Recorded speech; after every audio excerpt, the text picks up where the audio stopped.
Anche Nuoro si appresta a onorare la festa di Sant'Antonio Abate, accendendo in città tanti falò in onore del santo. Sono 17 i rioni, le associazioni culturali, i gruppi di amici che hanno aderito al concorso indetto dall'amministrazione comunale. Tra queste anche l'associazione culturale Fedales 1983 che domani accenderà un fuoco ai giardini. Alle 18:30 è in programma la benedizione di Donaldo, poi partirà la festa con l'offerta di dolci e le tradizionali favellardo, accompagnati da musica e balli.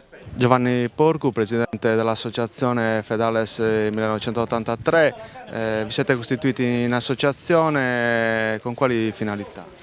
Allora, l'associazione è nata prima di tutto per dare un'ufficialità al comitato nato dei Fedales, ma prevalentemente l'obiettivo principale è quello di dare continuità al progetto che stiamo portando avanti per tutto l'anno, in modo da dare, ripeto, continuità e riproporre gli eventi anche negli anni successivi.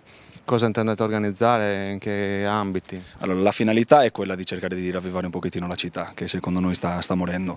Noi siamo i giovani di Nuoro e quindi se non siamo noi a prendere queste iniziative non sappiamo chi altro dovrebbe farlo. Saranno attività legate alle tradizioni, alla cultura, allo spettacolo, faremo delle manifestazioni per beneficenza. Cerchiamo di coinvolgere tutta la città in modo che si rianimi un pochettino, insomma.